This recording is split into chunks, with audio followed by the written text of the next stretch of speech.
and welcome back to Pop Culture Parables, where we look through the truth of the Bible in stories you may already know. Today's parable comes from the second half of Harry Potter and the Sorcerer's Stone. When we left off last time, Harry, Hermione, and Ron had just been sorted, along with all the other first-year students at Hogwarts, into their respective houses. Harry, Ron, and Hermione ending up in Gryffindor. At this point, Harry has already learned a great deal about the wizarding world coming in from the outside, including this bit of knowledge from Hagrid. First, and understand this, Harry, because it's very important. Not all wizards are good. And he even gets to experience that on their way into the Great Hall, when he sees Malfoy trying to discriminate against someone he's already made friends with. Draco Malfoy. Think my name's funny, do you? There's no need to ask you yours. Red hair and a hand-me-down robe. You must be a Weasley. You'll soon find out that some wizarding families are better than others, Potter. You don't want to go making friends with the wrong sort. I can help you there. I think I can tell the wrong sort for myself, thanks. Far from this kind of behavior only coming from Slytherins, Harry actually begins to see that it can be taking place even in Gryffindor. As classes continue, Hermione starts to prove herself, showing that she's an overachiever. She reads ahead and practices like crazy so she can become as skilled as possible. We see them in a class together learning a spell, and Hermione begins to correct Ron on his pronunciation. Wingardium Leviosa. Look, stop. You're going to take someone's eye out. Besides, you're saying it wrong. It's Leviosa, not Leviosa. Ron, being the young man that he is, leaves this class hurt and starts to make fun of Hermione, saying that she's a pain and a know-it-all. It's Leviosa, not Leviosa. She's a nightmare, honestly. No wonder she hasn't got any friends. I think she heard you. Hermione overhears this and goes and begins to cry her eyes out. Unfortunately, she goes to the nearest bathroom, which is in the dungeon. And when they go to the meal, Hermione is still crying there when we learn that there is a bit of an emergency. In the dungeon! Throw in the dungeon! Thought you ought to know.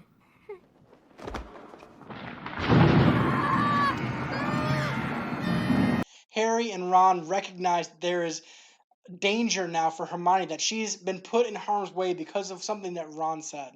So they rush to try to save her. They prove themselves a worthy opponent of a cave troll, something very unusual for a first year. But more importantly, they save both their friendship and their friend's life. Both Malfoy's discrimination against anyone with less money than him and Ron's bad reaction to Hermione just trying to be helpful.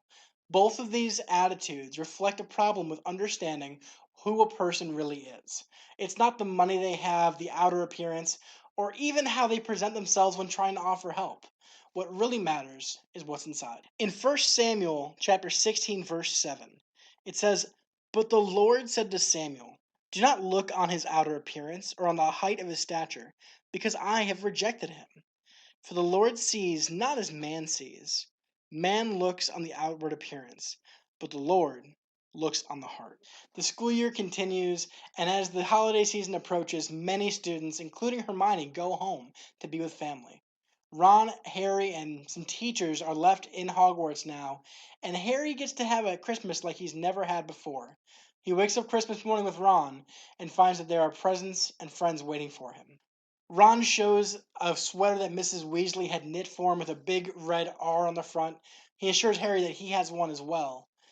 But under the tree there's an additional present, one that comes from a sender that's unknown. There's no from label. And it's for Harry. He opens it up and finds a big cloak inside that makes his body invisible as soon as he wears it. My body's gone! Using this cloak of invisibility, Harry begins to investigate the mystery of what is being protected at Hogwarts this year. He goes into the library, into a forbidden section, and tries to look for clues, but unfortunately he sets off an alarm and calls Mr. Filch? Is it Mr.? I think it's just Filch. It's just Filch. He calls Filch and his cat Mrs. Norris, and even Snape begins to look for Harry. So he has to take shelter in a nearby classroom, where he finds the mirror of Erised.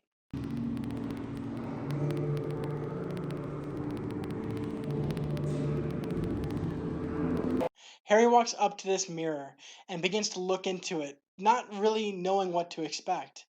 And then he sees something looking back at him that he's never known, but has wanted his entire life.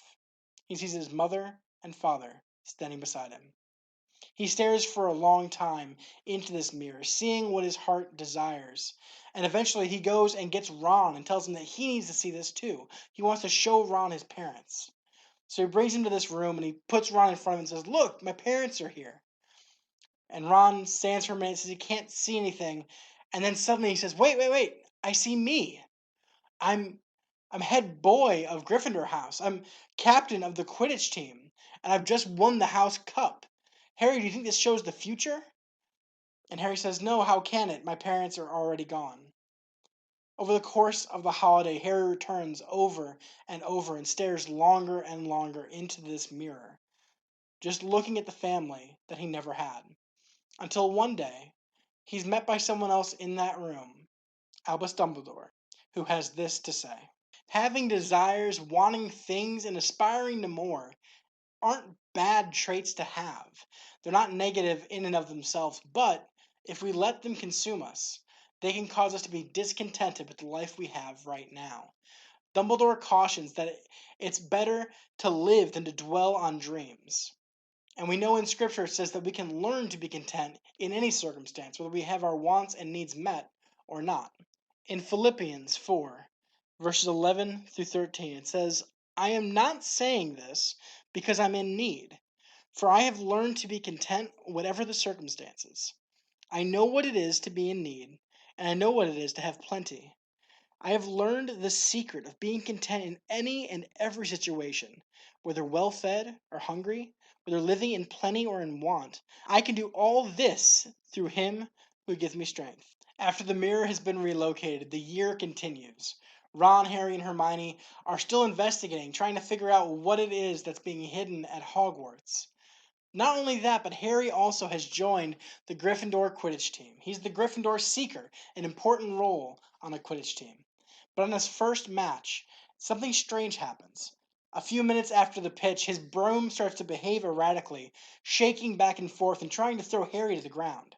It's at this point that Ron and Hermione in the stands look across and see Professor Snape staring at Harry and muttering what they think is a curse under his breath.